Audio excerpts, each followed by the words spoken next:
Paz seja convosco. Amém. Deus, Ele é bom o tempo todo. Nós louvamos ao Senhor pela sua graça. O Senhor, Ele nos surpreende sempre com o seu cuidado. Ontem estava lá no aniversário do Gabriel e do Rafael.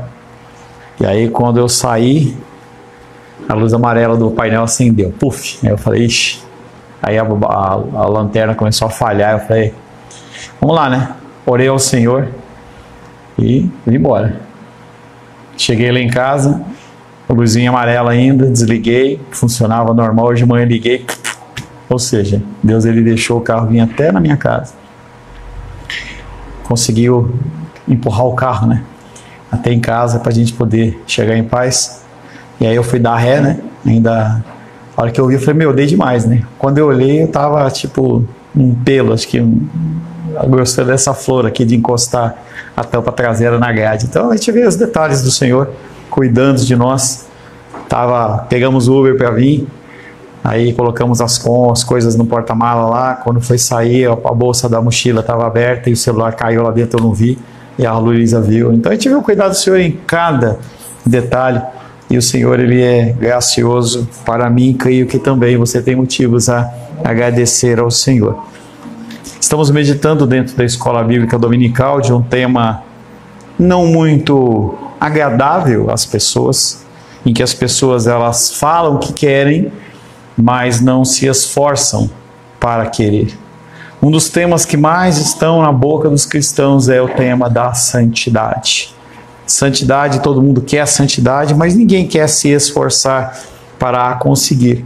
Quando nós pensamos, em especial, nos 5 primeiros livros do Antigo Testamento, Gênesis, Êxodo, Levítico, Número e Deuteronômio, nós vemos o livro que fala de santidade como o livro que menos é livro na Bíblia, que é o livro de Levítico. Então nós temos um problema com a santidade, a busca da santidade, ela nos incomoda. O tema que nós estamos trabalhando um subtema que nós estamos trabalhando dentro desse tema da busca da santidade, é a ajuda na guerra, na batalha diária. Algo que acontece, que se inicia no momento em que você confessa a Cristo como Senhor e Salvador. Até então você estava morto. Estava morto em seus delitos e pecados, e a partir do momento em que Cristo Ele te restaura, você começa a participar de uma guerra, de uma luta, que só vai se findar quando Cristo voltar, ou quando tocar a trombeta, quando nós morrermos. Falamos sobre a implicação de estarmos vivos para Deus.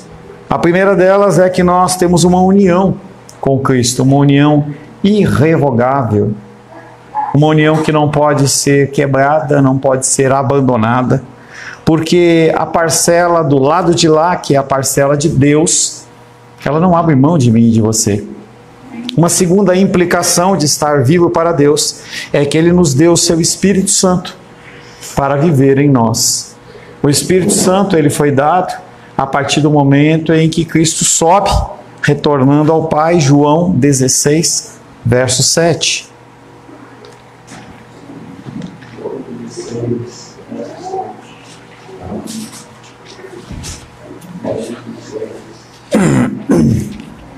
Mas eu vos digo a verdade, convém-vos que eu vá, porque se eu não for, o Consolador não virá para nós outros. Então, desculpa. Se, porém, eu for, eu vou enviar. Tá, então a gente vê a condição da figura divina de Deus no nosso mundo material através da figura de Cristo. E quando Ele começa a se despedir das pessoas, falando da ida dele, do retorno ao Pai, as pessoas começam a se entristecer. Mas Ele traz à memória deles a figura do Espírito Santo que deveria vir, mas só viria quando Ele retornasse ao Pai. Na verdade, isso não é um segundo resultado, mas uma outra maneira de olhar a nossa união para Cristo. Pois o Espírito Santo é o agente dessa união, é aquele que faz com que essa união ela seja duradoura. Nós temos o costume de diferenciar, e devemos sim, diferenciar a figura de Deus Pai, Deus Filho, Deus Espírito Santo, mas apesar de serem três pessoas diferentes, elas convivem, elas comungam da mesma essência. Ele, Espírito Santo, é o que dá a vida espiritual e força para viver essa vida. Quantas vezes nós nos encontramos em situações em que a luta parece grande demais, a dificuldade ela parece longa demais, a dor parece doída demais, e mesmo assim você continua caminhando, você continua trilhando esse caminho do Senhor. É Ele quem nos dá a vida espiritual, é Ele que nos dá força. Romanos capítulo 8.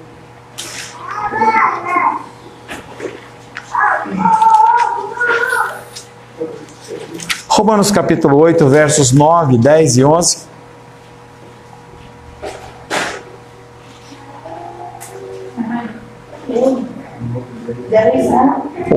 8, 9, 10 e 11. Eu não sei se é o 8 é o capítulo ou o 9. 8, 9, 10, 11, não sei, né? Confundi a minha cabeça. Capítulo Romanos 8. 8, 9, 10 e 11. Não sei se você vai ler os 4 capítulos ou são capítulos? Versículo. Ah, tá. Portanto, os que estão na carne não podem agradar a Deus. Vós, porém, não estáis na carne, mas no Espírito, se de fato o Espírito de Deus habita em vós. E se alguém não tem o Espírito de Cristo, esse tal não é dele. Se, porém, Cristo está em vós, o corpo, na verdade, está morto por causa do pecado, mas o Espírito é vida por causa da justiça. Se habita em vós o Espírito daquele que ressuscitou a Jesus dentre os mortos, esse mesmo que ressuscitou Cristo Jesus dentre os mortos, vivificará também o vosso corpo mortal por meio do seu Espírito que em vós habita. Vamos contar quantas vezes tem a condicional se? No verso 8, não tem nenhuma. Portanto, os que estão na carne não podem agradar a Deus. Verso 9.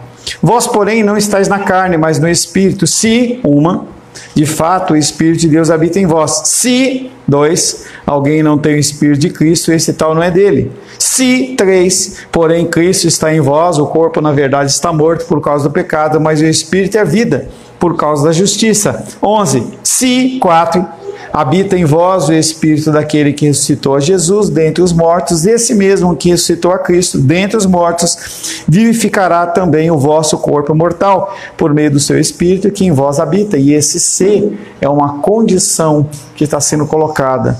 É como se fosse o mais. Nesse caso aqui ele está mostrando que apesar das pessoas elas estarem dentro do ambiente cristão, apesar de estarem com vestes cristãos, ou como algumas pessoas falam, né? Cristões, né, Luli? Cristões. Não, não é cristões. Tá? Cadê o nosso amigo Alice? Entendeu? Não sei se ele está aí. Entendeu? Os cristãos, e agora bagunçou a cabeça.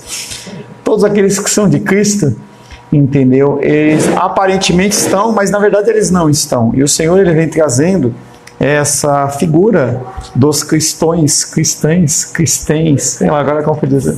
Nossa, que bagunça, né? Entendeu? A pessoa ela tem uma cara passa de, mas não é. Então, se você se você anda, se você faz, e aí essas coisas são abençoadas, são para você. E elas refletem aquilo que a gente já tem falado, que é a condição do esforço. Eu tenho que me esforçar para ser. Eu tenho que me esforçar para tomar posse desse reino.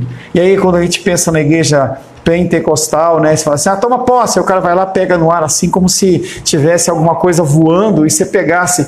Que ridículo! Não, gente, se você for pensar, é algo ridículo. Como que tem uma coisa passando no ar? Não chegou, parece que é o quê? O rodízio? Passou o espeto de picanha, aí parou no pastor Paulo, ele comia, aí você não chega no Felipe, então ele não pega. Gente, não existe isso. A bênção ela é individual para cada pessoa. E ela é derramada sobre as nossas vidas e nós podemos ou vivê-las ou não vivê-las. E não estamos falando da condição salvífica, estamos falando de você viver uma vida abençoada. Uma família abençoada, uma saúde abençoada, um negócio próspero e abençoado, todas essas coisas elas fazem parte desta obediência. O título da palavra de hoje, como que é? Obediência e não vitória. A pessoa chega e fala, que ela é vitoriosa. Não, ela não é vitoriosa, ela é obediente. Porque se ela é obediente, ela vai colher aquilo que demanda aquilo que ela está fazendo. Ah, eu fui derrotado. Não, você não é derrotado, você é desobediente. É a questão de você ouvir a palavra e aplicar na sua vida, ou você não ouvir e não aplicar. É o Espírito de Deus, que trabalha em nós para podermos decidir e agir de acordo com os bons propósitos de Deus. Filipenses capítulo 2, verso 13.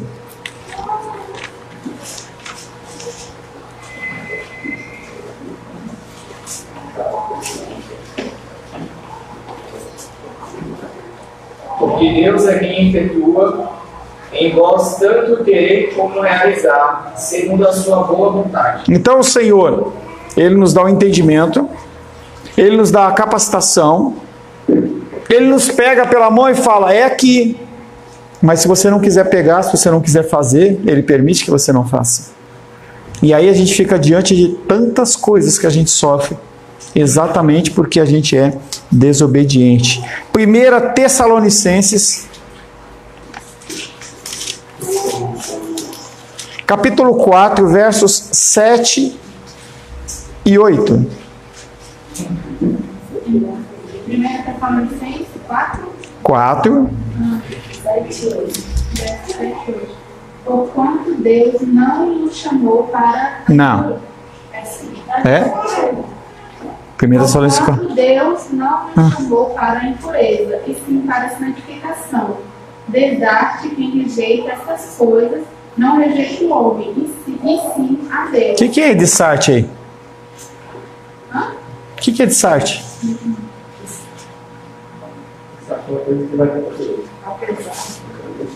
Dessa maneira. Porquanto Deus não nos chamou para a impureza. Quando Ele fala, venha para o meu reino, sejam meus servos, andem no Espírito. Porquanto Deus não nos chamou para a impureza. A Raiane já está treinando para a igreja perseguida, em que a gente não vai ter a Bíblia na mão, ela vai ter só porções da Bíblia, entendeu? Então, cara, porque porquanto Deus não nos chamou para a impureza, e sim para a santificação. Dessa maneira, quem rejeita essas coisas não rejeita o homem, e sim a Deus, que também vos dá o seu Espírito Santo. Então, nós temos que olhar para os homens de Deus, para os profetas, temos que olhar para as pessoas que falam da palavra do Senhor. Quando a pessoa ela fala realmente de algo que procede da palavra, e você rejeita, e rejeitar não é dizer, está amarrado. Não, é você ouvir aquilo e você decidir não fazer. Quando ninguém está olhando, quando ninguém está por perto. Tantos elementos da nossa vida em que nós podemos decidir ser obedientes ou desobedientes. E todas essas coisas fazem com que a gente colha consequências. Poxa, minha vida está uma loucura, minha vida está confusa, está isso, está aquilo outro. Mas o que você tem plantado? Falei, acho que em 2021, sei lá. O que você vai colher em 2025 é o que você plantou em 2024. Se você colheu obediência, você vai colher bênção. Se você plantou desobediência, você vai colher problema na sua vida. E não adianta você fazer campanha, não adianta você matar uma galinha e colocar na encruzilhada, não adianta. Você vai colher as consequências daquilo que você plantou. Se eu cuido da minha esposa com amor, em 2024, em 2025 ela vai continuar me dando amor. Se eu sou violento, agressivo, grosseiro, eu vou colher isso lá na frente. Em 1 Tessalonicenses capítulo 4, 7 e 8, que a Esther leu, Paulo relaciona a dádiva do Espírito Santo com a nossa vida santa. É uma coisa que caminha junto com a outra. Ele é chamado Espírito Santo e é enviado principalmente para nos fazer santos, para nos ajustar ao caráter de Deus. O caráter de Deus está expresso nas Escrituras Sagradas. E a partir dessa palavra, nós somos constrangidos, ou devemos ser constrangidos, a sermos diferentes. A ligação desses dois pensamentos que nós temos, um Cristo nas nossas vidas e o Espírito Santo, e uma vida santa, em confronto com a figura desses dois elementos, encontram-se em vários outros textos bíblicos. Eu separei 3 deles. O primeiro deles, 1 Coríntios 6.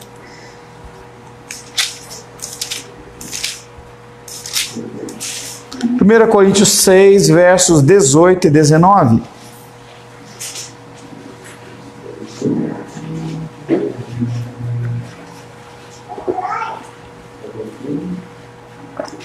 A mulher aí, ela está fazendo a feira, ela não vai deixar frutinha para ninguém hoje. Fugir da impureza. Qualquer outro pecado que uma pessoa cometer é fora do corpo, mas aquele que pratica a imoralidade peca contra o próprio corpo. Acaso não sabeis que o vosso corpo é santuário do Espírito Santo, que está em vós, o qual tendes da parte de Deus, e que não sois de vós mesmos? O apóstolo Paulo está falando literalmente a respeito da impureza sexual. Lá em Gálatas, capítulo 5, ele vem falando sobre a condição da prostituição, impureza e lascívia. Quando nós meditamos em Gálatas, nós falamos sobre isso. E aqui ele vem trazendo em Coríntios a mesma exortação que ele trouxe para o povo da Galácia. Fugir da impureza. Já falei para vocês, a cultura greco-romana era extremamente promíscua. Todos ficavam com todo mundo, as pessoas se relacionavam antes do casamento. O apóstolo Paulo fala, foge disso, porque qualquer outro pecado que você cometa,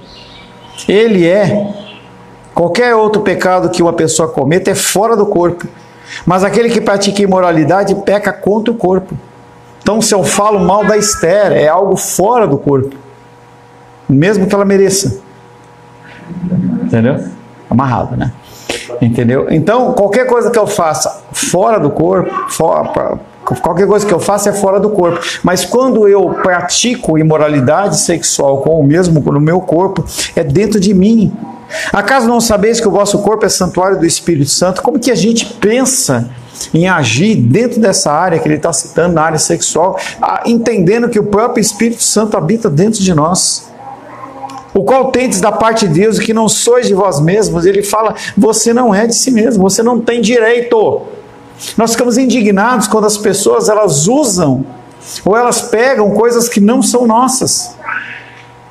E aqui o que nós fazemos é pegar uma coisa que não é nossa, apesar o Guará tá por todo lado lá, né? Essa cidade tem dona, é a dona de casa, eu vou quando eu quero, eu faço o que eu quero. Não, você não é dono do seu corpo. Você não é dono do seu destino.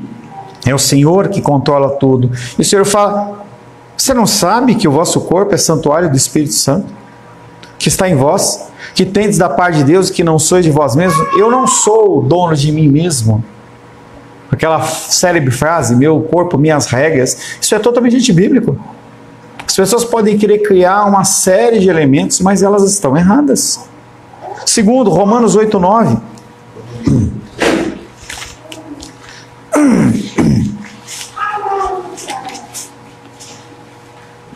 Capítulo 8, 9. 89? Não tem 89. Capítulo 8, verso 9. Hã? É? Vós, porém, não estáis na carne, mas no Espírito, se é que o Espírito de Deus habita em vós. Mas, se alguém não tem o Espírito de Cristo, esse tal não é dele. Tá, ele vem novamente colocando a condicional C. Vós, porém, não estáis na carne. Vós não está na carne, que nem um pastel que eu comi com a Rosângela na sexta-feira. Aí o cara trouxe o pastel, e aí eu comi, né? E aí o cara olhei assim, que é estranho, né? Porque carne de pastel é sequinha, né? Aquela carinha seca e tal. E aquela carne ali parecia que tinha um molho pomarola lá, um negócio, sei lá, um molho de tomate, sei lá, não dava pra explicar aquilo. Aí o cara passou e falou assim, tá bom o pastel? Eu falei assim, cara, na verdade não tá. Ele falou, por quê, né? Eu falei assim, você já comeu pastel de feira? Pastel de carne de feira é uma carne soltinha. Essa aqui, tem um molho de tomate, sei lá o que é isso aqui. Aqui é receita da casa. Entendeu? Você não pode ser cristão ter a receita da casa, você tem que ter a receita da Bíblia. Vós, porém, não estáis na carne, que nem o pastel, mas no Espírito, se de fato o Espírito de Deus habita em vós. E se alguém não tem o Espírito de Cristo, esse tal não é dele. Se você não tem o Espírito Santo, você está na igreja perdendo o seu tempo. Você não está fazendo nada ali. Somos controlados não pela nossa natureza, pelo menos não deveríamos ser controlados, mas pelo Espírito, se realmente o Espírito vive em nós. Gálatas capítulo 5,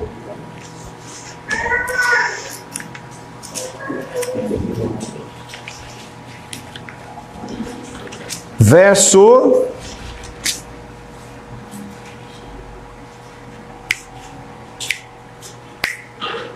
16. Se ela lê numa velocidade normal, beleza, tá? Se ela for contando as palavras, não. Ela é mais rápida. Digo, porém, andai no Espírito e jamais satisfareis a concupiscência da carne. Parabéns. Amém. Amém, Heloísa. Oh, glória. Digo, porém, andai no Espírito. O apóstolo Paulo está aí exortando os cristãos que têm o Espírito Santo a andar no Espírito.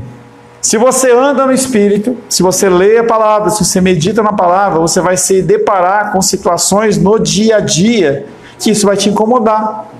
Em qualquer área, em qualquer situação, você tem que estabelecer alguns parâmetros para a sua vida. Tempo de dormir, comida, bebida, consumo disso, daquilo. Se você bebe álcool, se não bebe. Se você fuma, se não bebe. Você tem que estabelecer. Mas você estabelece quando você entendeu na sua mente que aquilo não te faz bem. Por que eu vou fazer isso?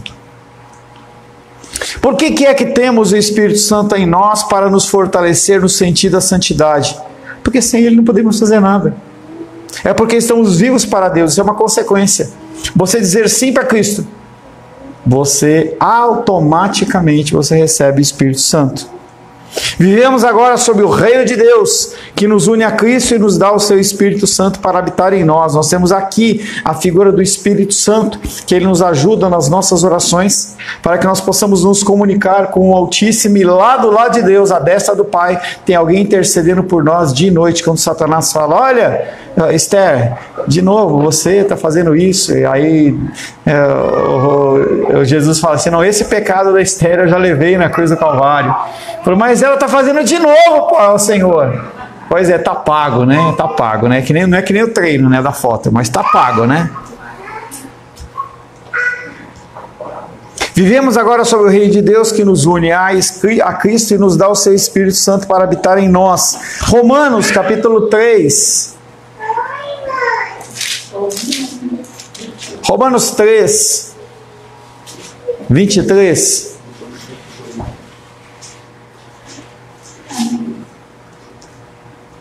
Romanos 3, 23. Não, é o Daniel. Não, mas o Daniel está na frente da Menise. 3, 23. Pois todos pecaram e carecem. Todos pecaram, e ele coloca a totalidade do ser humano dentro da condição de pecado, e esse pecado é algo que leva à morte e faz com que nós necessitemos da figura divina de Deus, o Espírito Santo. Ele nos fortalece para a santidade. Primeiro, porque ele nos permite ver a nossa necessidade de santidade. Sem o Espírito Santo, a gente não consegue ver o nosso pecado. A gente não consegue enxergar a nossa condição pecaminosa de carecer segundo a vontade de Deus. Segundo, Ele ilumina o nosso entendimento, de modo que começamos a ver o padrão de santidade de Deus. Então, apesar de você ser uma pessoa carnal, apesar de você andar nesse mundo pecaminoso, como Isaías falou, Isaías falou, Isaías capítulo 6, ele fala assim, ai de mim, eu sou uma pessoa pecadora, tenho lábios pecadores e vivo no meio de pessoas pecadoras, ou seja, a receita para o fracasso. Isaías, como todos nós, vivemos nessa receita para o fracasso. Se nós não formos iluminados por ele, nós não vamos conseguir ver que o que nós estamos fazendo é errado.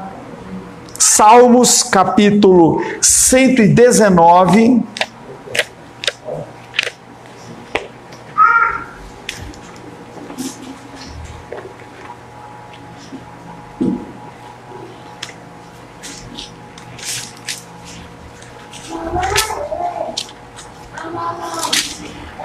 Salmos 119, do verso 1 até o 176. Salmos 119, verso 105.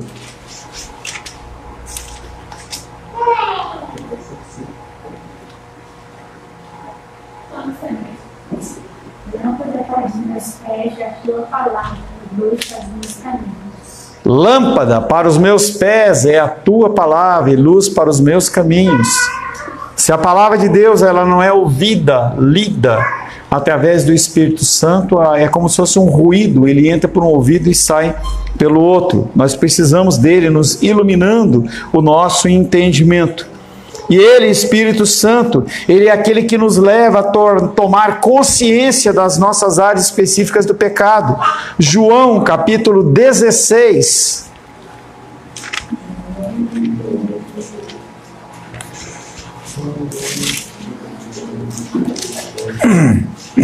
Versos 8, 9, 10, 11.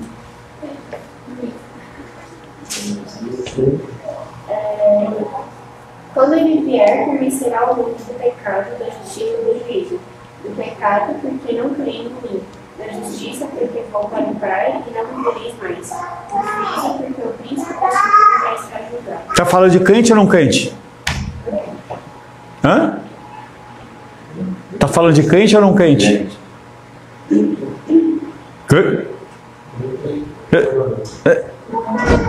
Quem convencerá vai ser diferente. Né? Não, o pecado, não, convencerá o mundo, então nós somos ricos. Não. O Evangelho de João, ele trata o mundo de uma maneira específica. João 3,16, nós todos já fizemos discipulado, porque Deus amou o mundo, como todos os outros livros da Bíblia. Sem a luz do Espírito Santo, o livro da Bíblia ela é simplesmente mais um livro. Então, quando ele vier, convencerá o mundo. Que mundo? Do pecado. Quem que ele vai convencer do pecado? Nós crentes. Tá? Nós crentes. Da justiça e do juízo. Do pecado porque não crê em mim. Apesar de a gente estar na igreja, a gente não crê nas verdades do Evangelho. Porque a gente continua decidindo fazer o que é errado. Da justiça, porque eu vou para o Pai e não me verei mais. Do juízo, porque o príncipe desse mundo já está julgado e nós não acreditamos, porque a gente vê o nosso sistema judiciário totalmente imperfeito. É como quando você olha para o seu pai terreno e compara ele à figura do Deus eterno. Você compara a figura da sua mãe terrena com a figura do Deus eterno.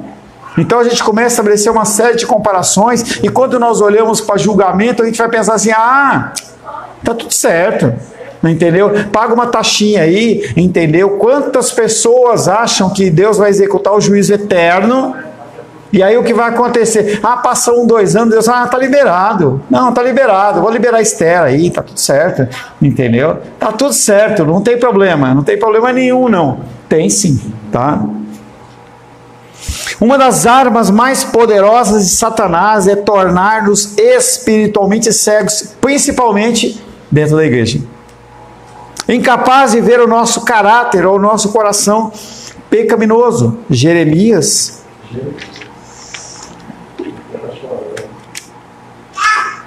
17, verso 9. Eu tenho que falar devagar, porque senão minha filha acha muito rápido, ela já quer ler, aí eu não achei ainda, eu passo vergonha. Enganoso é o coração, mas... Enganoso é o coração. Te elogiando. Mais do que todas as coisas. E desesperadamente corrupto.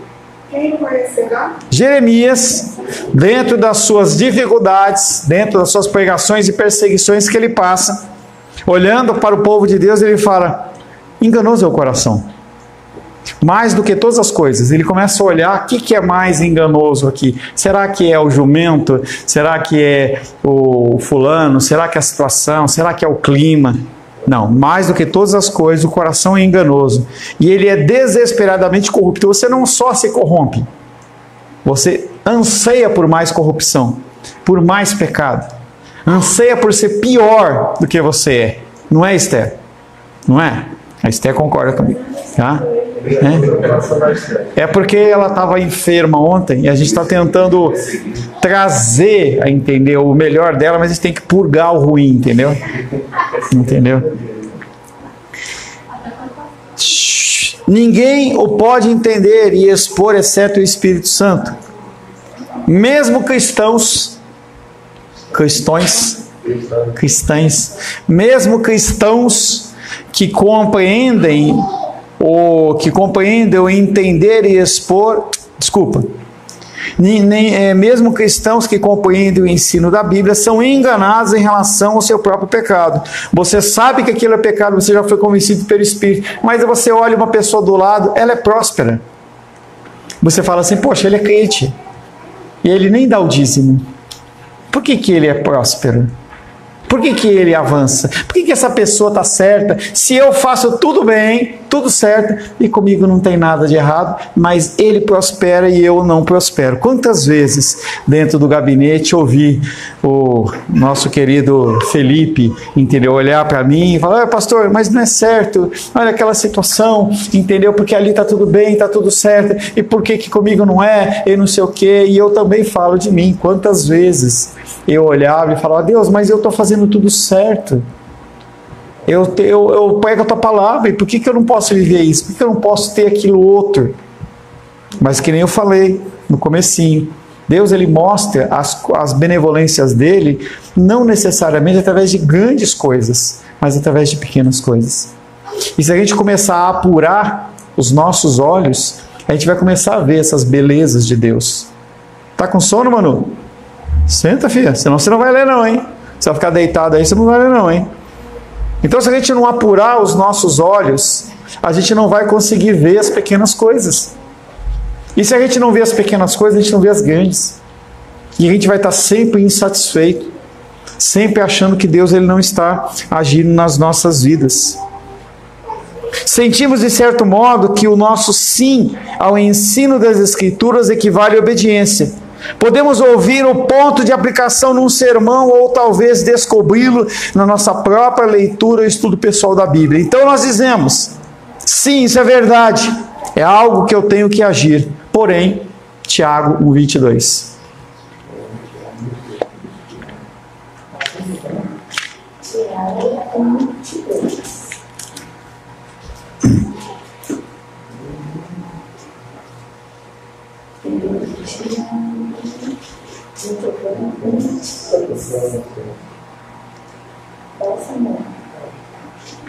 Tornai-vos, pois, praticantes da palavra e não somente ouvintes, enganando-vos a vós mesmos.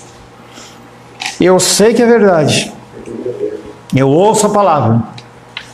Eu não sou burro, eu entendo a palavra. Mas mesmo assim, eu não me torno o quê? Praticante. Tiago está falando assim, para de só falar e não fazer nada. À medida que avançamos na vida cristã, à medida que avançamos na vida cristã, nos defrontamos com o crescente perigo do orgulho espiritual, que é outro campo. Além de eu saber que está errado, eu quero oprimir as outras pessoas em relação às ações da Bíblia que eu mesmo não pratico. E eu exijo que as pessoas sejam aquilo que nem eu sou. E com o meu discurso fariseu, eu forço as pessoas a agir de uma maneira que nem eu consigo. Quantos líderes têm um discurso, eles são vorazes, gostou dessa palavra? Tem até um filme, né, Vorazes, né? Jogos Vorazes, né? Vorazes, entendeu? O cara é voraz no altar, falando daquele pecado, daquele outro pecado, mas na verdade ele está ali escondendo o próprio pecado dele. Porque as pessoas vão falar assim, como? Como que a Esther vai falar de tanta coisa assim, entendeu? Se ela tem que viver isso. E ela posta lá, entendeu? Tá pago, entendeu? Ela fala assim, ela deve malhar segunda, terça, quarta, quinta, sexta, sábado, entendeu? Ela tá com a barriga chapada, entendeu? Será que ela fala tanto? Será que ela faz mesmo? Entendeu? Essa situação de nós, como cristãos, termos uma aparência cristã, mas na verdade nós somos cascas vazias. E o que o apóstolo está falando aqui é exatamente essa condição da gente parar com essa condição de eu faço e não falo, de falo e não faço. À medida que avançamos na vida cristã, nos deparamos com um período do orgulho espiritual. Conhecemos as doutrinas corretas, os métodos corretos, os respectivos faça e não faça. Podemos, contudo, não chegar a ver a pobreza do nosso caráter espiritual. Podemos não ver o nosso espírito crítico e incapaz de perdoar, o nosso hábito de caluniar, a nossa tendência de julgar os outros. O que nós fazemos? Nós crescemos e nos enchemos tanto de conhecimento e não aplicamos absolutamente nada, que a gente vira aquele balão vazio, mais nada. Isso aconteceu com a igreja de Laodiceia, Apocalipse 3:17.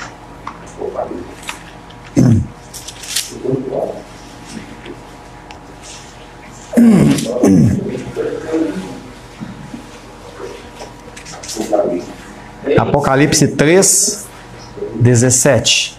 3. Pois dizes, estou rico e abastado, e não preciso de coisa alguma, e nem sabe que tu és infiel. Sim, miserável, pobre, cego e nu.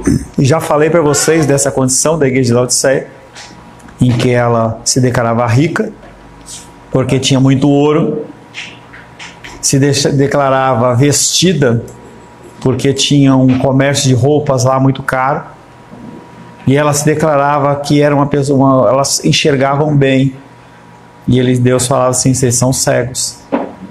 Olha-se a situação daquela igreja de Laodiceia próspera em todos os aspectos, e aquelas pessoas elas falam assim, não é possível que eu esteja longe de Deus, com tudo isso que eu tenho, com todo esse conhecimento, essa sabedoria, essa prosperidade, essa saúde, tudo que eu tenho, Deus ele está no lugar, está comigo.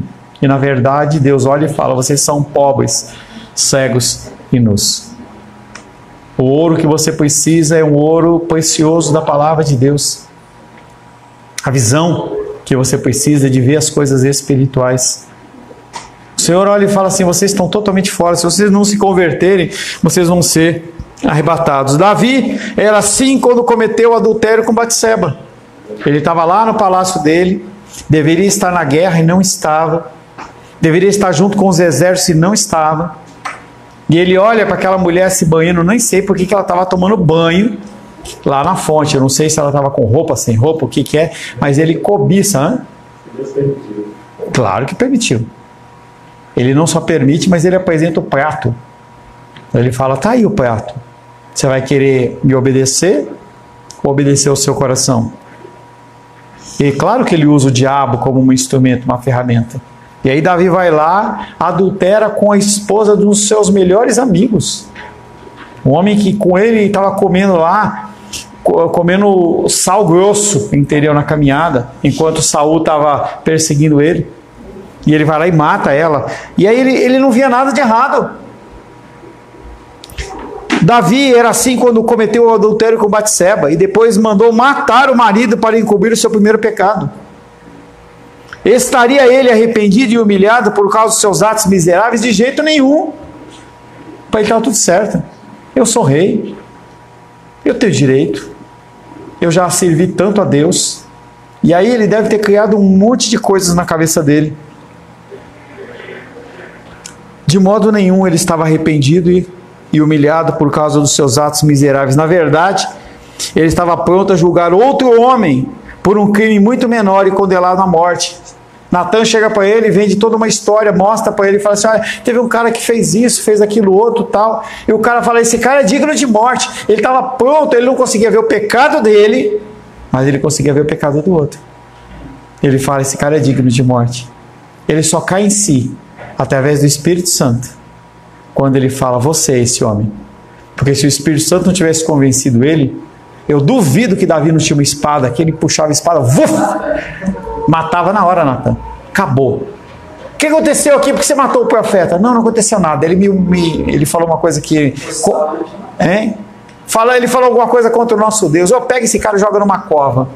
Quando ele estava naquela situação, o Espírito Santo.